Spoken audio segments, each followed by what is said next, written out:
Welcome back to GLF Bonn 2018. I'm Natasha Elkington, and today I have Claire Nasike Akello with me from Kenya and from Greenpeace Africa.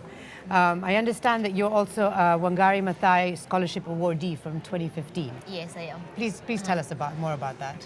Well, the Wangari Maathai Scholarship Foundation, this is a scholarship that is set up by 3 organizations, the Green Belt Movement, the Rockefeller Foundation, and Kenya Community Development Foundation. And they find a young woman between the age of 18 to 25 in Kenya who's studying in Kenya an environmentally based course, and who's doing environmental work in their community, in their school. And by the time in 2015 I was still in Compass, and I was running an initiative in my village where I was educating school-going children on briquettes making. I was interacting with the community in terms of tree planting, and I was also studying environmental science at then. I was in my second year, and that's how I got to win the Wangari Maathai Scholarship in 2015. Amazing. And now you actually work with Greenpeace Africa. Yes, I do work with Greenpeace Africa. Lovely. And what is your role there? In Greenpeace Africa, I work as a Food for Life campaigner. Basically, that means that my day-to-day jobs involves creating advocacy around ecological agriculture, why we need to embrace ecological agriculture as a tool towards landscape restoration. We are trying to influence small-scale farmers to move from the conventional farming methods, which involves them using a lot of chemicals, a lot of pesticides on their farms, which are ending up in the environment, in the soils, and on their crops and in the water bodies. So trying to get them to move into ecological agriculture to protect our environment, to protect the soils, and to protect the water bodies as well, and to protect themselves, because the food that you grow, if you're growing it with chemicals, that food ends up in your body. That means the food you're eating is not safe and healthy for you. Right. So that's what I do at Greenpeace Africa. Wow, very interesting. And then I also understand that you have 2 initiatives that you founded on your own. Do you want to tell me a bit more about those? The 2 initiatives that I run on an individual basis are the Hummingbird Foundation. So I founded the Hummingbird Foundation. It was in 2017. That's when it came into fruition. But I had the idea from 2014. Just as I mentioned in the plenary discussion, I grew up with my grandmother who was a herbalist, and so at home we used to have we had a lot of trees, and I would follow her around trying to find out what is she doing with these trees. And I would see a lot of people, especially pregnant women, they used to come to my home, and my grandmother would give them stuff, and I never used to understand what she was doing. And so when my grandmother passed on in 2013, I felt the need to share whatever she had taught me with the public, to share it with young people. And so that's how I founded the Hummingbird Foundation, like to just teach young people about environmental conservation.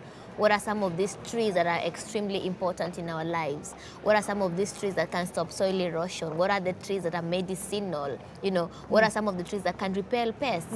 And so the Hummingbird Initiative is just an initiative to teach school children, connect them to nature, especially those in the slums. We set up botanical gardens and food gardens where the kids learn to grow their own food without using chemicals at all. They take that food to their own homes, and they can go eat it or sell it, whichever they want to do with the food. And then for the botanical gardens, just to teach them the value of environment, the value of nurturing something to maturity. That's what some of the values I want to instill in them with the Hummingbird Foundation. Fantastic. And with my blog, The Environment Enthusiast, it was a way of sharing the knowledge I know, the information I know about environmental conservation with the public. I wanted to reach a wider audience, and I know I can't be everywhere. So I had to use one platform to reach out to people, and that was through my blog. So I write stories about environmental conservation. I write stories about small-scale farmers who are not using chemicals. I write stories about tree planting and all that, and share them with the public through my blog. I might get my kids to come to the Hummingbird Foundation Please do. to learn. I will, really. Thank you. So tell us, how did you get here to the GLF? How I got to the GLF? Well, I was on social media. I was on Instagram, and then I saw an GLF had posted that they're looking to sponsor young people to come to Bonn for the Global Landscapes Forum, and they wanted those young people to submit videos and to submit their resumes on what they're doing. And by then my grandfather was unwell, so I had traveled to the village to see him, and I got that, and I was like, okay, I might have to give this a try, because my mentor also had sent me the same thing, and I didn't want to disappoint her. And so I applied for it on the last day. I made my video. I'm just literally behind the hills in Budalangi. I was like, hi, this is Claire. This is what I do. And I didn't think that I would make it to the top 10. Yeah. And I was selected. I just got an email and I was selected among the top 10 to come to Bonn, like everything sponsored to come to Bonn and be part of the Youth in Landscapes initiative, be part of GLF, speak about the environmental activities I do back at home. Yeah. Amazing. Yeah. So how has been your experience so far at the GLF? My experience has been amazing. I've met lots of young people who are doing incredible things in their different countries.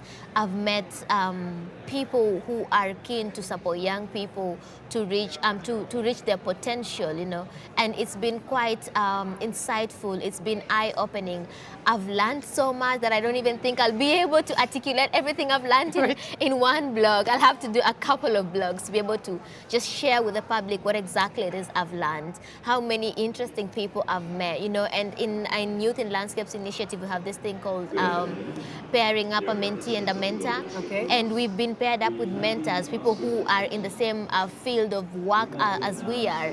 And I think that's a really brilliant initiative to have someone to hold your hand and take you to the right direction. And that is one amazing thing that I'm taking from GLF. Yeah, and from Youth in Landscapes as well. Well, it's been very inspiring to talk to you. Yeah. From looking at you young people who are doing amazing work. So thank you so much for your time and for speaking to us. And I really wish you all the best in all your initiatives. Thank you so much, Thank you. Natasha. Thank you for having me. You're welcome. It's a Thank pleasure. you. Thank you.